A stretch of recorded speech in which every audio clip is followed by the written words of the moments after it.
A gente vai falar sobre câncer de pulmão, mas câncer para mim sempre foi um pouco Eu já perguntei para várias pessoas o que é o câncer, por que ele acontece, por que a impressão que a gente tem que parece que cada vez gente mais nova está tendo câncer, ou só porque é diagnosticado, eu não sei.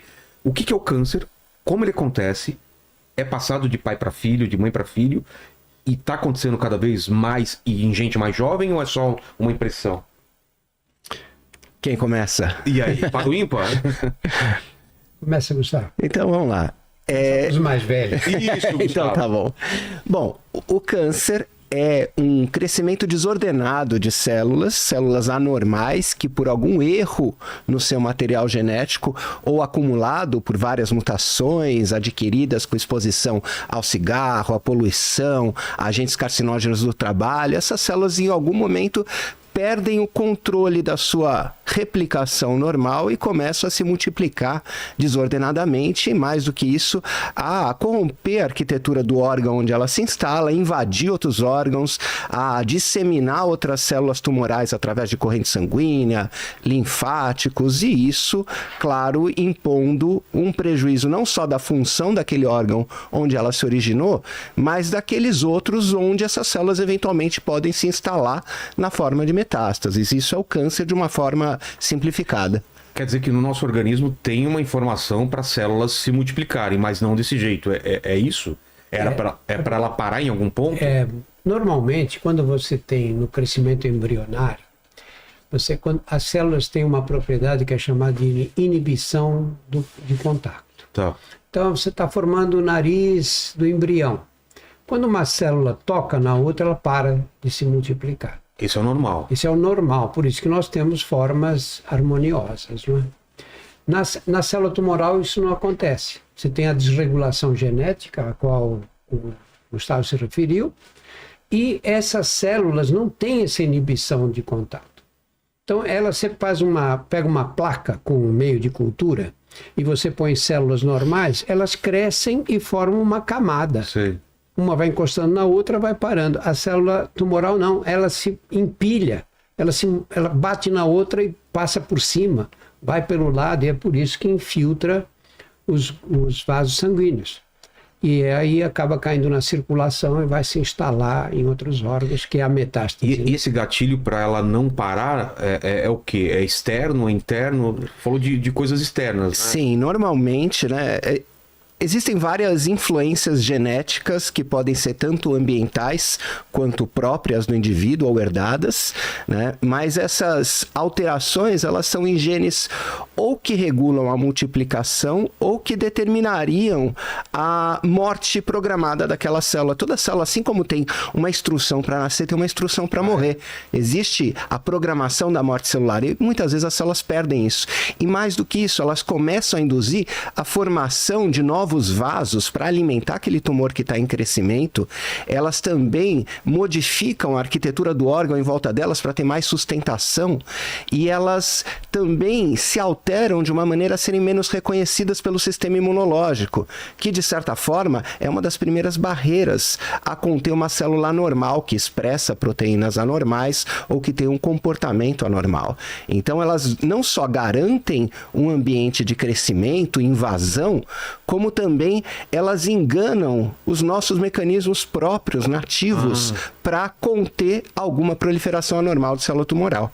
E essa impressão de que pessoas mais novas estão com câncer é errada ou está acontecendo? É verdadeira, para vários tipos de tumores. Porque eu queria só acrescentar uma coisa aqui, né, que a célula passa por esse processo que o Gustavo descreveu tão bem. Mas a gente não pode esquecer que essas células são células... Quase derrubei aqui, desculpa. A gente não pode esquecer que essas células são células nossas. Não é uma célula alienígena que vem de fora, que a gente adquiriu. Não. Você tem um câncer de, sei lá, de estômago. A célula maligna, que tem essas características que o Gustavo descreveu, são células nossas, são as células do estômago da pessoa. Matando a gente? Criando um mecanismo que pode levar à morte. E a dificuldade do tratamento do câncer qual é?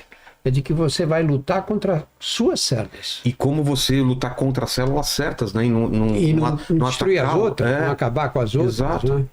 Essa é a dificuldade maior. E por que pessoas mais jovens? Porque quando a gente era criança, a gente ouvia pessoas com câncer, pessoas mais idosas. E hoje, pô, tem amigos meus, amigas minhas com 20 e poucos anos, com câncer, 30. O que está acontecendo? Olha, você sabe que eu trabalhei no Hospital do Câncer de São Paulo por 20 anos.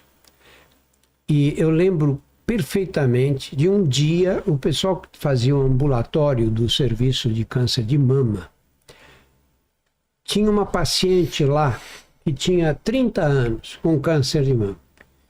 Foi todo mundo ver essa paciente, porque era uma coisa era incomum. Muito incomum.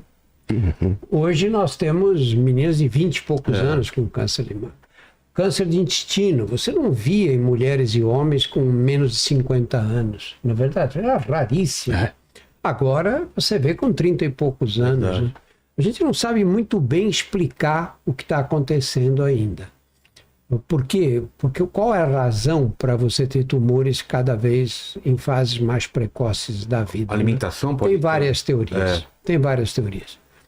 Os ultraprocessados, Exato. a poluição, mas nada explica com clareza.